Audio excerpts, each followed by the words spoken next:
Ini bisa jadi PC gaming 5 jutaan yang paling mentok kanan performa gamingnya. Bahkan bisa dipakai buat ngonten nih. Penasaran sama komponen dan performanya? Yuk langsung aja kita bahas rakitan kali ini. Oke, part pertama yang menjadi komponen vital di rakitan kali ini adalah casingnya. Ini adalah casing MATX dari NYK Nemesis, namanya Neiro FC2. Harganya terjangkau banget, tapi tampilannya cakep. Cocok buat rakitan budget kita kali ini. Harganya itu cuman di 350 ribuan, dan kita juga udah dapet 3 fan RGB di bagian depan. Ukurannya compact banget, tingginya cuman 39 cm. Dan panjangnya itu di 32 cm. Yang gua suka ini bagian depannya bisa dibuka, sama ada tempat buat kabel manajemennya di bagian samping. Buat case budget ada begini itu udah nilai positif banget. Terus ada tempered glass juga di bagian samping dan bagian depannya. Materialnya sendiri udah solid ya, plat besinya lumayan tebel di 0,4 mili. Untuk koneksi di bagian depannya juga banyak banget ya, ada 3 USB sama port audio. Untuk CPU dan mobonya, karena ini rakitan budget, gua pilih i3 Gen 8 sama mobo H310M. Nah, ini adalah salah satu rakitan PC 5 jutaan yang pernah gua bahas di video gua. Alasan memilih combo ini ya karena selain harganya murah banget, cuman 900 ribuan, ini tuh udah DDR4. Jadi upgrade-nya lumayan panjang, bisa sampai Gen 12 atau AM4 kalau kalian mau pakai rakitan AMD. Dan kalau kalian mau upgrade tipis aja, ini juga bisa karena motherboard-nya udah support sampai Gen 9. Jadi kalian bisa upgrade sampai i7 Gen 9. Dan seandainya kalian mau up ke Gen 12, kalian cuman perlu beli CPU sama mobo aja. Untuk RAM-nya sendiri, karena ini rakitan di bawah 5 juta, kita pakai RAM 8 GB. Nanti kita lihat apakah kita bisa dengan lancar main game-game AAA. Tapi kalau kalian ada budget, lebih gua saranin buat kalian beli RAM 1 keping lagi. Jadi totalnya 16 GB. Toh harga RAM DDR4 sekarang udah murah banget. Oh ya, karena ini rakitan PC putih ya, jadi kita pakai RAM yang warna putih juga. Tapi kalau kalian mau hemat budget, boleh juga pakai RAM yang telanjang kayak gini ya, dari Kingston atau Hynix. Harganya juga biasanya lebih murah sampai 40 ribuan. Lumayan bisa hemat dikit. Nah, komponen berikutnya adalah yang terpenting dari rakitan ini. Sekaligus yang paling mahal di rakitan kali ini. Kita pakai GPU RTX 2060. Tadinya gua pikir pakai GTX 1660S ya. Tapi setelah gua pikir-pikir, sekalian aja nambah dikit pakai GPU ini. Dengan banyaknya game-game AAA yang sekarang itu pakai ray tracing. Selain itu juga sekalian ya, zaman sekarang adalah zaman per AI-an. Yang dimana RT Core itu bakal pengaruh banget. Jadi sambil menyelam kita minum air, bisa buat ngonten juga PC-nya. Nah, kalau untuk storage-nya bebas ya. Tapi gua tetap saranin kalian pakai SSD. Karena bakal pengaruh banget ke loading time-nya pas kalian main game nanti. Di sini gua pakai SSD yang biasanya gua pakai untuk testing. Untuk PSU, gua nggak pernah berhenti bilang kalau kalian pakai PSU yang bagusan aja. Selain bikin komponen kalian umurnya lebih panjang, ini juga bakal kepake banget kalau kalian upgrade ke depannya. Gua saranin pakai FSP HV Pro 550 watt ini, atau kalau kalian berencana untuk upgrade ke PC high-end dan nggak masalah pakai PSU second, bisa pakai Andison. Selain wattnya gede, udah modular, kalian bisa upgrade sampai PC yang super high-end nantinya. Nah, buat rakitan yang kali ini, gua pakai PSU yang ada di studio gua aja. FSP Dagger Pro. Komponen berikutnya ini enggak wajib ya, ini adalah kipas sama ARGB controller. Gunanya ya bikin rakitan kalian lebih estetik aja nantinya. Karena kalian udah dapet 3 kipas gratis ya dari casing NYK, ini sebenarnya enggak perlu-perlu banget. Tapi kalau kalian ada budget lebih, ya saran gua beli aja. Karena itu bakal bikin PC rakitan kalian lebih menarik dan lebih estetik. Sama pastinya airflow-nya bakal lebih bagus. Oke, jadi itu semua komponennya, kita mulai ngerakit aja. Oh ya, ada yang kelupaan. Karena ini adalah rakitan putih-putih, gua nggak bakal pakai HSF stoknya ya. Gua bakal pakai HSF low profile ini yang ada di studio gua. ID cooling IS50X. Dan nantinya gua bakal pakai kipas yang warna putih aja. Kita lihat nanti hasilnya gimana, cakep atau enggak. Oke, jadi gua lepas dulu ya stok coolernya. Dan kita pasang dulu bracket buat LGA 1151-nya. Jangan lupa kita kasih thermal paste. By the way, ini ada thermal paste yang lama ya. Gua nggak bersihin karena ini tuh masih baru. Gua sempet tes jalan mobonya beberapa hari yang lalu. Karena belinya itu second. Oke, kita langsung pasang aja heatsinknya. Nah, ini tuh bisa dua orientasi ya. Ke kiri atau kanan, tapi gua nggak mau nutup RAM-nya. Karena kalau nanti mau lepas RAM, bakal susah. Jadi gua tutup yang bagian kirinya aja. Oke, udah terpasang HSF-nya. Nanti kita bakal pasang kipasnya terakhir aja. Next, kita lanjut pasang mobonya ke casingnya aja. Jangan lupa back covernya dipasang dulu. Oh ya, ini RAM-nya belum dipasang. Kita pasang aja dan pastiin ada bunyi klik. Terakhir, kita baut ke 4 sisi motherboardnya. Selanjutnya, gua pasang PSU-nya aja dulu. Dan kita atur jalur kabelnya dulu. Karena gua udah terbiasa, jadi gua tahu ya kabel-kabel mana aja yang penting untuk disiapin. Ini cuman masalah jam terbang aja sih. Next, kita pasang komponen paling mahal di rakitan ini. Sayangnya kita nggak dapet GPU yang warna putih ya. Tapi nggak apa-apa lah, gimana-gimana performa itu lebih penting. Oke, kita langsung pasang aja. Pastiin masuk ke slot PCIe-nya. Dan setelah itu jangan lupa untuk dibaut. Terakhir kita pasang kabel power 8 pin-nya. Oke, setelah kelar semuanya, ini adalah saat yang tepat buat pasang kipas-kipasnya. Kipas pertama yang gua pasang pastinya kipas untuk CPU coolernya ya. Sedikit agak tricky karena kita harus pakai baut yang panjang.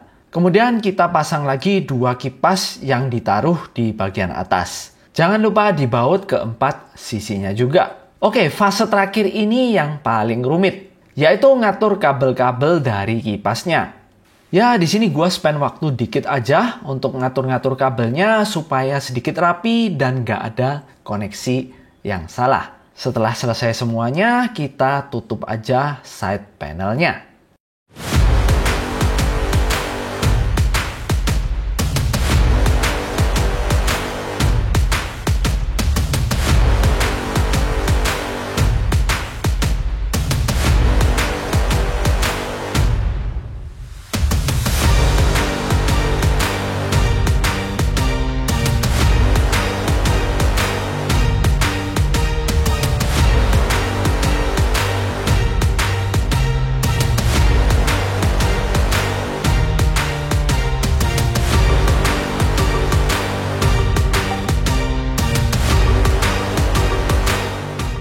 Sekarang kita langsung tes aja kemampuan dari PC ini. Pertama di Cinebench R23. Karena ini adalah Core i3 jadul generasi 8, ya nggak heran kalau dapet skornya nggak tinggi-tinggi amat ya. Jadi nothing special. Multicore-nya itu di 3400 poin dan single core-nya itu di 900 poinan. Oh ya, by the way, CPU ini tuh cukup adem ya. Waktu running Cinebench, gua tes ini suhunya aman banget. Mentok di 60 derajat doang. Jadi CPU cooler yang kita pakai bisa menjinakkan CPU ini. Apalagi airflow casing ini juga bagus banget. Udara masuk dari depan dan kita buang keluar di bagian atas. Nah, ini adalah sedikit perbandingan performa dari i3 Gen 8, 9, dan 10. Dari sini kita bisa lihat kalau Gen 8 sama Gen 9 itu perbedaannya tipis banget. Sekitar 13-15%. Kalau dibandingkan dengan harganya. Makanya gua lebih milih yang Gen 8. Apalagi Gen 8 ini ada integrated GPU-nya ya. Sedangkan yang Gen 9 ini nggak ada iGPU-nya. Dari chart ini juga kita bisa lihat kalau i3 Gen 12 itu sangat baik performanya.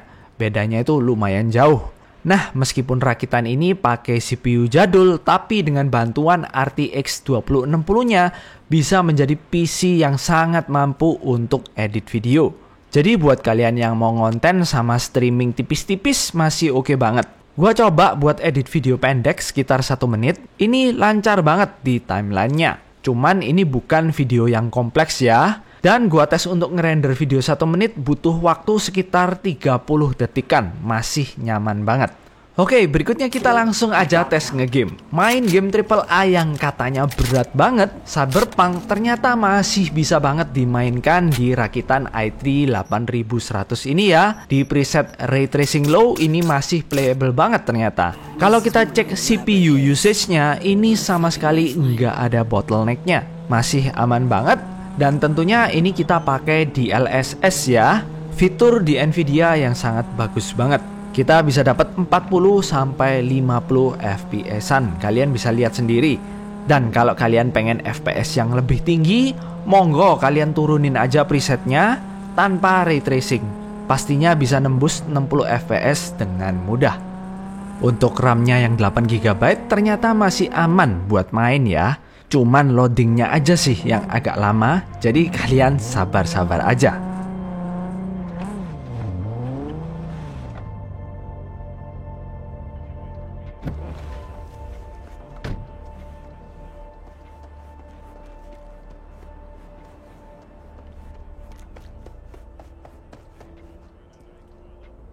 Berikutnya di game kontrol yang udah ray tracing juga. Sama kayak di Cyberpunk, nggak ada masalah yang berarti juga di game ini. Lancar-lancar aja kok. Bahkan CPU usage-nya lebih bagus di sini. Yang artinya game ini lebih ke GPU bond. Di preset High Ray Tracing Medium kita bisa dapat 60 sampai 70 FPS-an. Udah enak dan smooth gameplaynya. RAM 8GB-nya malah nggak masalah di game ini ya. Loadingnya itu tetap cepet. Mungkin ya karena di game ini tuh minimum RAM-nya itu masih 8GB. So ya, aman banget.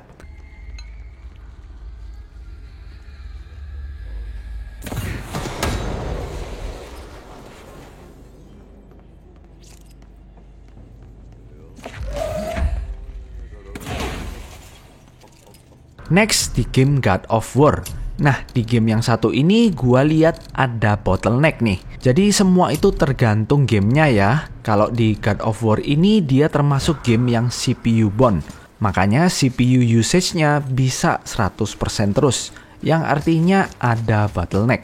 Di preset original kita dapat FPS sekitar 40 sampai 50 FPS. Meskipun agak rendah, masih playable banget kok. Kita masih bisa enjoy main gamenya.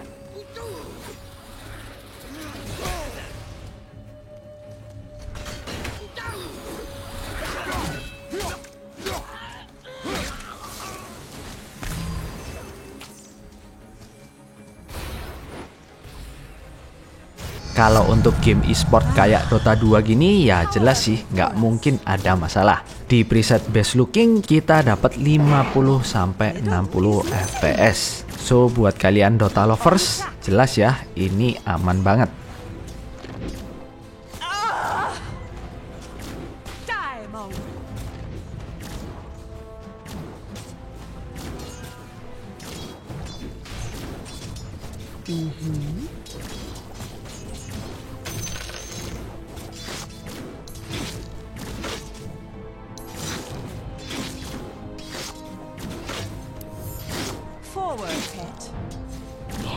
Kalau menurut gua ya, game itu nggak melulu harus yang triple A ya. Game pixel art 2 dimensi kayak gini juga masih asik dimainin dengan PC spek jadul gini. Buat bonus aja, ini adalah game Bloom Town, tentunya FPS-nya itu konstan di 120 FPS.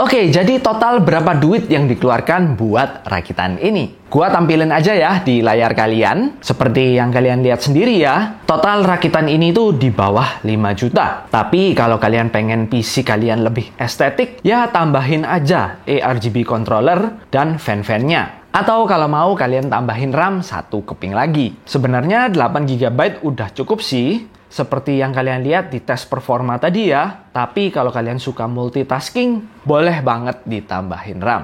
Oke, jadi gimana menurut kalian rakitan 5 juta yang kali ini? Gua sih suka ya, karena selain compact, ini tuh padat banget guys. Gua suka rakitan yang padat kayak gini. Secara looks dan performanya juga udah oke banget. Terbukti bisa running game AAA. Nah, kalian suka apa enggak sama racikan 5 jutanya? Mungkin bisa komen di bawah. Dan rakitan apa lagi yang kalian pengen lihat juga kasih tahu ya di bawah. Buat kalian yang mau beli komponennya, udah gua taruh di product tag ya, di sini atau di sini, atau kalian cek di deskripsi. Semoga kalian suka video rakit PC-nya. Jangan lupa di like dan di subscribe. Div ini pamit dulu.